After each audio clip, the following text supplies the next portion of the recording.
Merci Sarah. Alors aujourd'hui, je n'ai pas besoin de me présenter, encore Sarah l'a fait. Mon nom c'est Athanas Barayanema, je travaille à Statistique Canada et spécialement sur l'enquête sociale générale que je vais vous présenter aujourd'hui. Je vais vous présenter principalement le contenu. C'est une nouvelle enquête. J'aurais aimé vous présenter certaines données, mais malheureusement, je ne le ferai pas parce que l'enquête n'est pas encore diffusée. Ça sera diffusé, vous allez le voir à la fin de ma présentation. Je vais vous donner quelques dates. Alors, le plan de présentation, je vais vous donner bien sûr les objectifs. Chaque enquête a des objectifs. Pourquoi on fait cette enquête? Brièvement, je vais vous donner quelques informations sur la méthodologie. On va aller au fond en parlant du contenu.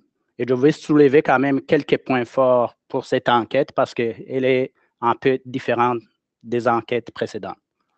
Et les possibilités d'analyse. Il y a de grandes possibilités d'analyse pour cette enquête. Et puis, je vous parlerai, comme je le disais, les prochaines étapes. Alors, les objectifs pour cette enquête, c'est d'identifier des comportements et des styles de vie qui peuvent avoir des incidences sur la santé et le bien-être des Canadiens et fournir également des données sur les aspects sociaux de l'emploi, les liens entre l'emploi et la vie à la maison.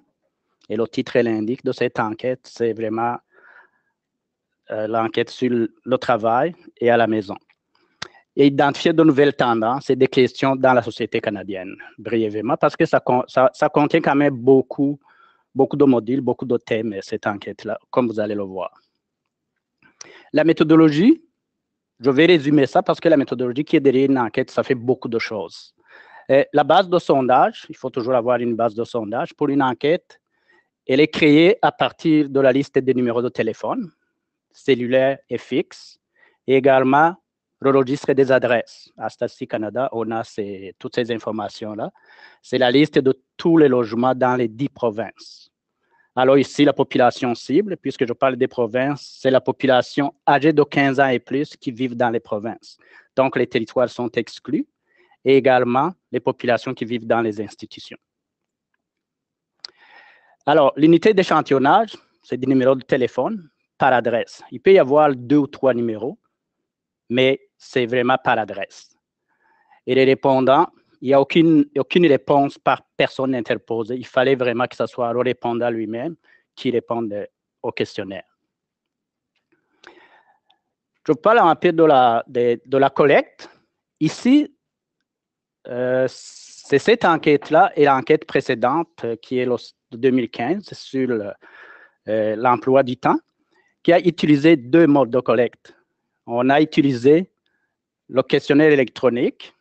On a envoyé une lettre d'invitation au répondant à l'adresse, en regardant tous les numéros de téléphone et les adresses qu'on pouvait avoir.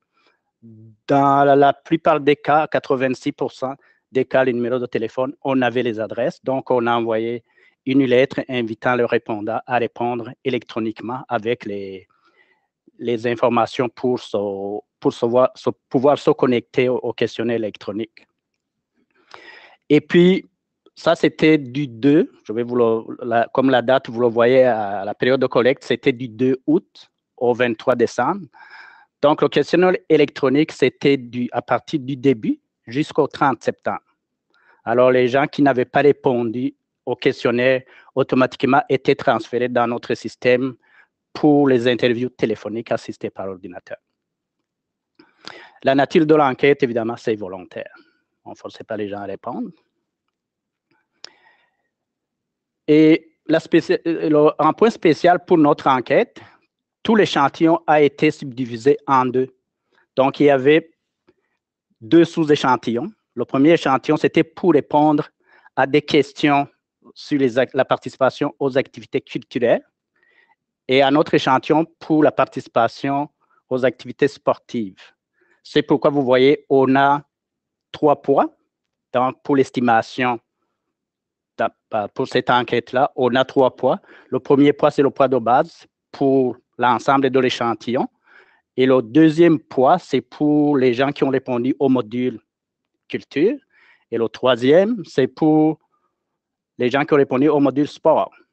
Et évidemment, dans les enquêtes, on a toujours des ensembles de poids bootstrap. Ça, c'est pour pouvoir estimer la variance. On a également 3 ensembles de poids, comme on a 3 échantillons, donc le grand échantillon et les 2 sous-ensembles. On va aller alors parler du contenu. Premièrement, on a des questions générales. Ces questions générales, c'est posé dans toutes les enquêtes. Et puis, la vie au travail, des questions sur la vie au travail, je vais revenir après. La vie à la maison, l'équilibre, travail-vie, donc, et puis la santé, bien-être et la résilience. Et puis, on va vous parler des variables sociodémographiques qui sont toujours, qu'on trouve toujours dans la plupart des, dans toutes les enquêtes.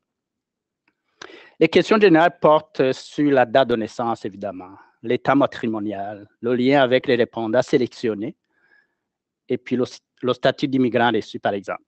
Il y a aussi l'activité principale, qu'est-ce que la personne fait, et puis l'historique de travail, le type d'emploi, les caractéristiques de l'emploi, le plus récent, le nombre d'heures travaillées, les activités au travail aussi. Évidemment, avec toutes ces questions-là, on peut avoir des sous-populations là-dedans. Quand on pose des questions, il y a des employés, il y a des gens qui ne travaillent pas, il y a des retraités, il y a des questions sur la vie à la retraite. Il y a également des personnes à la recherche d'un emploi rémunéré. Il y a des questions, beaucoup de questions là-dessus. Les travailleurs autonomes, on a également beaucoup de questions, même de nouvelles questions qui n'étaient pas là auparavant. Et des questions sur les étudiants également. En quoi consiste la vie au travail? Ici, les questions, on a voulu savoir beaucoup d'informations sur l'éthique au travail. Il y a beaucoup de questions là-dessus. L'intensité, donc la charge de travail, la répartition du travail, la satisfaction à l'égard du travail, est-ce que les gens sont satisfaits? Et qu'est-ce que ça veut dire? C'est quoi la signification de son travail? Est-ce qu'ils aiment ça? Donc, des questions en rapport avec les collègues, les superviseurs, donc toute une gamme de questions. Les compétences, la formation et la sécurité à l'emploi. Il y a également, c'est un module vraiment au complet. La rémunération et les avantages sociaux, ça c'est également la flexibilité, par exemple, des horaires de travail. Il y a des questions là-dessus. Des relations interculturelles en milieu du travail. Il y a également des questions. Et également la discrimination avec de nouvelles questions, la discrimination, l'intimidation et le harcèlement au travail. Ça, c'est un point intéressant dans notre enquête. Et la deuxième partie, la vie à la maison. On a posé des questions sur les activités en plein air. Dans l'ensemble, si je ne me trompe pas, ça fait 11 ou 12 questions, plutôt 12 activités qui ont été gardées qui ont été données par les répondants. La pratique de sport. Ici, la pratique de sport, on n'a pas juste posé la question en répondant. On a également posé la question si sa conjointe, son conjoint participait également, ou également pour les enfants. Est-ce que les enfants participaient au sport? La participation à des activités culturelles. Dans l'ensemble, les activités culturelles dans lesquelles ils participaient, il y en a une multitude. L'utilisation des technologies. Cette question était posée aussi, mais juste une seule question dans les enquêtes précédentes. Mais on a ajouté de nouvelles questions pour savoir, par exemple, c'est quoi l'impact sur la vie? Est-ce que ça améliore, par exemple, la vie des gens? C'est très intéressant. Donc, on a ajouté d'autres questions pour pouvoir voir l'impact de la technologie, de l'utilisation des technologies. Les habitudes alimentaires, ça c'est aussi un module auquel on a ajouté de nouvelles questions. La nutrition, ça c'est totalement nouveau. La santé, bien sûr, il y avait la santé autodéclarée qui était posée dans les enquêtes précédentes, mais on a ajouté de nouvelles questions. L'équilibre travail-vie. Ici, on parle de la satisfaction. Il y a des questions sur la satisfaction à l'égard de la quantité et de la qualité du temps qu'on passe ensemble en famille. Il y a également l'équilibre entre les responsabilités au travail et à la maison et la répartition des tâches à la maison. Qui fait quoi à la maison? Qui fait la vaisselle, qui va faire l'épicerie, qui va s'occuper des enfants, le sport des enfants, les devoirs. Toutes ces questions-là, on les a posées. La santé et le bien-être, je vais insister dessus parce qu'on a de nouvelles questions là-dessus. Ça, c'est un module qui comprend vraiment beaucoup de questions.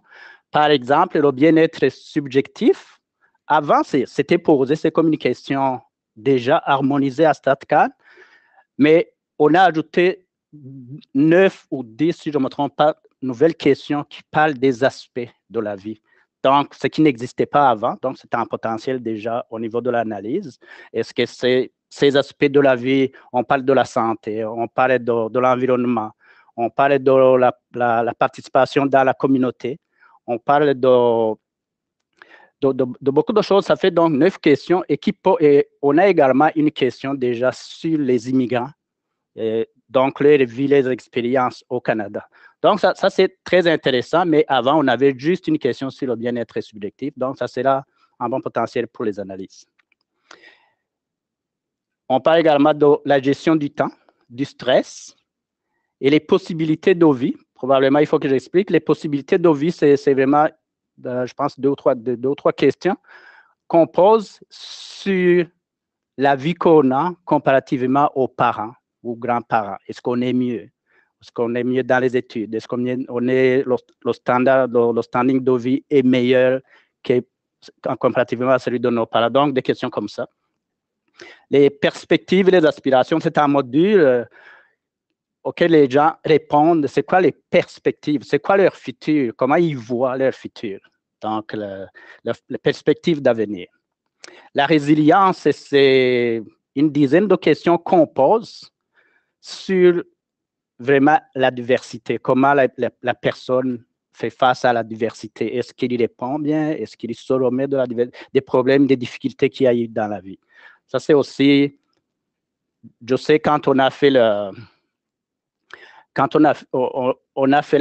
consultation avec certains partenaires, ils avaient l'intérêt à avoir des questions là-dessus. C'est vraiment eux d'ailleurs qui ont proposé ça. Et bien sûr, dans toutes les enquêtes, on a des questions d'identification sur les incapacités. Les variables sociodémographiques, on le sait, donc il y a beaucoup de questions. Il y a les questions, on demande des questions sur le logement, l'éducation, le lieu de naissance, la religion, l'origine autochtone, ethnique, l'orientation sexuelle, la langue, la consommation des boissons alcoolisées, l'usage du tabac. Ce sont des questions qu'on trouve dans presque toutes les enquêtes. Et un nouveau module qui a été ajouté à notre enquête, c'est la perception de la classe sociale. C'est quoi ça? C'est comment les gens perçoivent. On parle tout le temps, vous entendez parler de la classe moyenne, par exemple. Comment les gens, c'est qui les gens, j'ai hâte de voir les données, par exemple, c'est qui se met dans la classe moyenne. Donc, c'est les gens qui ont répondu. Ça, c'est vrai, c'est une perception. Est-ce que ça correspond, par exemple, à ce qu'on voit si on regarde les revenus, par exemple? Ça, c'est quelque chose qu'il faut mettre en perspective. Alors, les points forts de cette enquête-là, je vous ai parlé de beaucoup de modules, de beaucoup de questions qui ont été ajoutées. Ça, c'est vraiment un point fort parce que comparativement aux autres enquêtes qui ont eu lieu auparavant, ces questions n'ont pas été posées. Donc, ça a un grand potentiel pour les analyses. Ça, c'est notamment la possibilité de vie, la résilience, les perspectives de vie, les habitudes alimentaires, les niveaux de satisfaction. Ça, c'est tous de nouveaux modules, donc de nouvelles questions, donc de nouvelles données. Et également, un autre point, c'est que notre enquête a la capacité de recueillir et de combiner des renseignements divers sur les diverses facettes de la vie. Donc, on a tout ça en une seule unité, ce qui est facile de faire des comparaisons des impacts de tel ou tel autre point. Les analyses possibles, donc les possibilités d'analyse, comme je le disais, c'est un grand potentiel, cette enquête a un grand potentiel pour les analyses, mais ce que j'ai mis ici, c'est vraiment des exemples. Ce n'est pas exhaustif, il y en a beaucoup, dépendamment de quelle orientation les chercheurs veulent donner. Donc, il y a vraiment beaucoup de potentiel. J'ai pris, par exemple, la relation entre l'intensité du travail, le stress, la satisfaction par rapport à la conciliation travail-vie, l'utilisation de la technologie. Je vous ai parlé déjà de l'impact. Est-ce que l'utilisation des technologies a un impact sur notre vie? La satisfaction à l'égard de divers aspects de la vie. Ça, c'est très intéressant de voir, par exemple, la corrélation entre ces aspects et même le bien-être subjectif qui est déjà posé. le lien entre la sécurité de l'emploi perçue, la résilience, l'éthique de travail, les perspectives d'avenir selon l'âge, la race, l'appartenance ethnique, le statut d'immigrant et le sexe, les répercussions sur l'intimidation en milieu de travail. Donc, c'est juste des exemples. Et en quoi cette enquête va contribuer, par exemple? Les données vont contribuer certainement à la réglementation visant à sensibiliser, promouvoir une meilleure alimentation. On va regarder les données et puis on fera des analyses et puis les politiques pourront être analysées là-dessus. Les décisions en matière de financement des associations récréatives et sportives, parce que ces modules-là, ces deux modules, les analyses vont pouvoir quand même aboutir à des décisions en cette matière-là, où il y a des faiblesses, où il y a des améliorations à faire. Aux politiques également, en matière d'intimidation et de harcèlement en milieu de travail, ça c'est important, c'est un gros module, donc les analyses là-dessus vont pouvoir probablement faire des décisions en cette matière.